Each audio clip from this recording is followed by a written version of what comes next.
بسم اللہ الرحمن الرحیم۔ السلام علیکم ورحمۃ اللہ وبرکاتہ۔ اسلام انسانی حقوق کا سب سے بڑا داعی ہے۔ حضرت ابو ہریرہ رضی اللہ تعالیٰ عنہ سے روایت ہے کہ رسول اللہ صلی اللہ علیہ وسلم نے ارشاد فرمایا، 3 صفات ایسی ہیں کہ وہ جس شخص میں بھی ہوں اللہ تعالیٰ اس سے آسان حساب لے گا اور اسے اپنے رحمت سے جنت میں داخل فرمائے گا۔ صحابہ کرام رضی اللہ عنہم نے عرض کیا، یا رسول اللہ صلی اللہ علیہ وسلم، کن صفات والوں کو؟ آپ صلی اللہ علیہ وسلم نے فرمایا، جو تجھے محروم کرے تو اسے عطا کر، جو تجھ پر ظلم کرے تو اسے معاف کر، اور جو تجھ سے رشتہ داری اور تعلق توڑے تو اس سے جوڑ۔ ایک صحابی نے عرض کیا، یا رسول اللہ صلی اللہ علیہ وسلم، اگر میں یہ کام کر لوں تو مجھے کیا ملے گا؟ آپ صلی اللہ علیہ وسلم نے فرمایا، تجھ سے حساب آسان لیا جائے گا اور تجھے اللہ تعالیٰ اپنے رحمت سے جنت میں داخل فرما دے گا۔ اس کے برخلاف رشتہ ناتا کو توڑ دینا اور رشتہ داری کا پاس و لحاظ نہ کرنا اللہ کے نزدیک حد درجہ مبغوض ہے۔ نبی اکرم صلی اللہ علیہ وسلم نے ارشاد فرمایا، میدان محشر میں رحم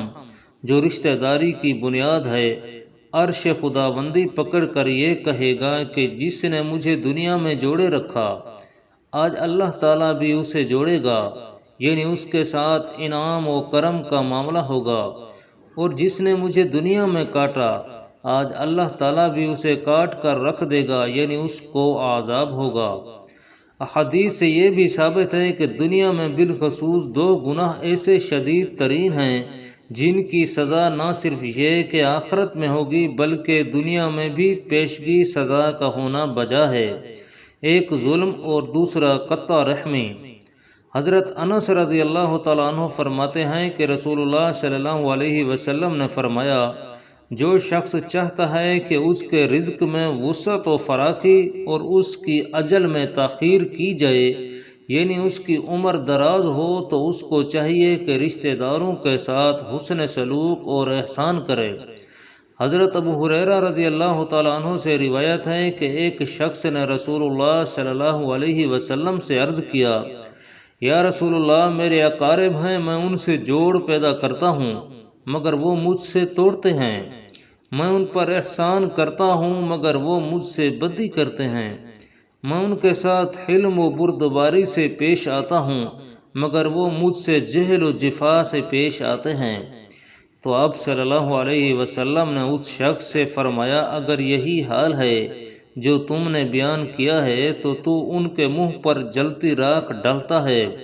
اور ہمیشہ اللہ تعالیٰ کی طرف سے تیرے ساتھ ایک فرشتہ رہے گا جو تجھ کو ان پر غالب رکھے گا جب تک تو اس حالت پر رہے گا۔ ایک حدیث میں آتا ہے، نبی کریم صلی اللہ علیہ وسلم نے ارشاد فرمایا، جس آدمی نے اپنے رشتہ داروں کے ساتھ میل جول حقارت کی وجہ سے ترک کیا، وہ قیامت کے دن اللہ تعالیٰ کی رحمت سے محروم رہے گا۔ آپ صلی اللہ علیہ وسلم کا ارشاد مبارک ہے، بے شک آدم کے بیٹوں کے اعمال ہر جمعرات کی رات اللہ کے دربار میں پیش کیے جاتے ہیں، مگر رشتہ کاٹنے والے کے اعمال ضائع کر دیے جاتے ہیں۔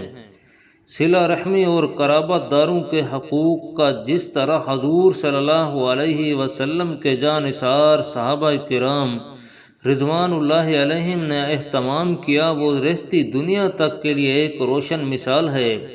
حضرت ابو طلحہ رضی اللہ تعالیٰ عنہ نے اپنا قیمتی باغ بے رحا اللہ تعالیٰ کی راہ میں صدقہ کیا، تو آپ صلی اللہ علیہ وسلم نے حکم دیا کہ اسے اپنے قرابت داروں میں تقسیم کر دو۔ ام المومنین حضرت زینب نے قرابت داروں کے ساتھ بہت اچھا سلوک کیا کرتی تھیں۔ ایک مرتبہ امیر المومنین حضرت عمر رضی اللہ تعالیٰ عنہ نے ان کی خدمت میں سالانہ وظیفہ بھیجا